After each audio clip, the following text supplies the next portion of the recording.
Hey there, welcome to RVA BizLaw episode 4. We're continuing our discussion about franchising. My name is Eric Perkins. I'm a small business franchising and nonprofit attorney in Richmond, Virginia, and we are talking about franchising. And when you go to review and sign a franchise agreement, a few things to keep in mind.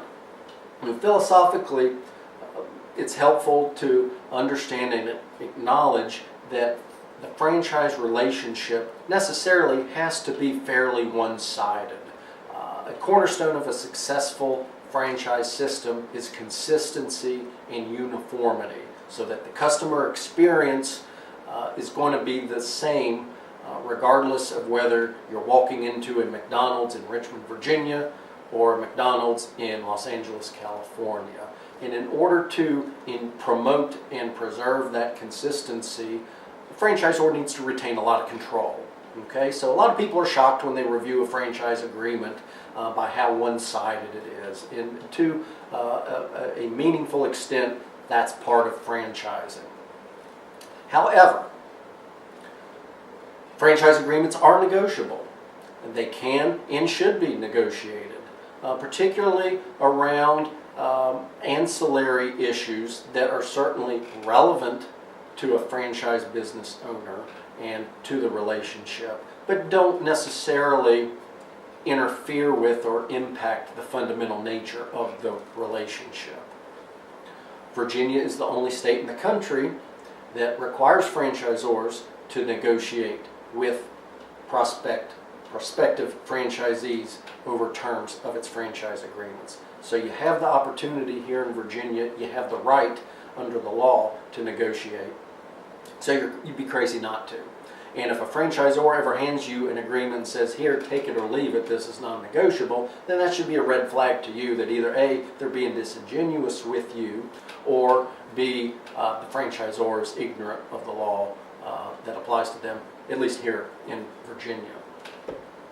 Franchise agreements, like commercial leases, are typically for a term of years. When you invest in a franchise opportunity, you're not buying a business outright to enjoy in perpetuity. You are in effect licensing, leasing, or borrowing the name, the logo, the processes, procedures, and other rights that make up the franchise package for a term of years. Most typically, franchise agreements have a term of 10 years, sometimes a little less, sometimes a little longer. But you got to understand that it's a term. And when the term expires, your rights to that business revert back to the franchisor.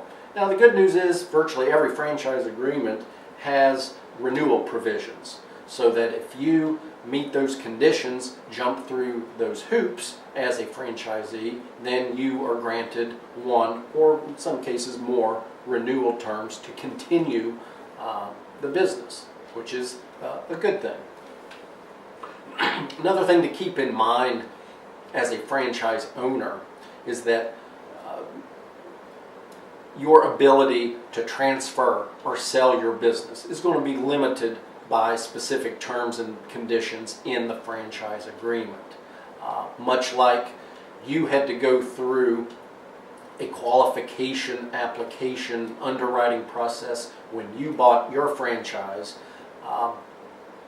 anyone who wants to buy your franchise from you is going to have to go through the same process. The franchisor naturally wants to maintain the integrity of its system and make sure that any of its franchisees meet the same standards to preserve the quality and consistency of the system. So, transfer restrictions. Essentially, in the context of a purchase and sale of a franchise business, it just turns a two-party agreement between a buyer and seller into a three-party transaction. Buyer, seller, franchisor. Again, rarely is that a problem, but it just adds a nuance to the deal, and sometimes requires additional time, additional thought, and in structuring. So, a couple of things to keep in mind regarding franchise agreements.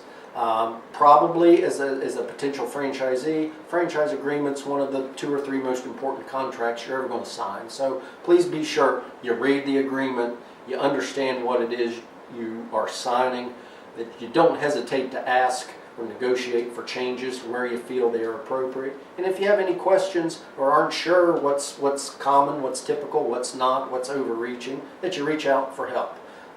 Perkins Law is pleased to offer flat fee packages for franchise document reviews, franchise agreement negotiations. So give us a call, email us, or look us up online, rvabizlaw.com or ericperkinslaw.com. That's it for today. Next episode, I'm going to identify 5 companies here in the Richmond area that I think are well positioned to be successful franchise systems if they ever decided to go that route. So stay tuned. Take care.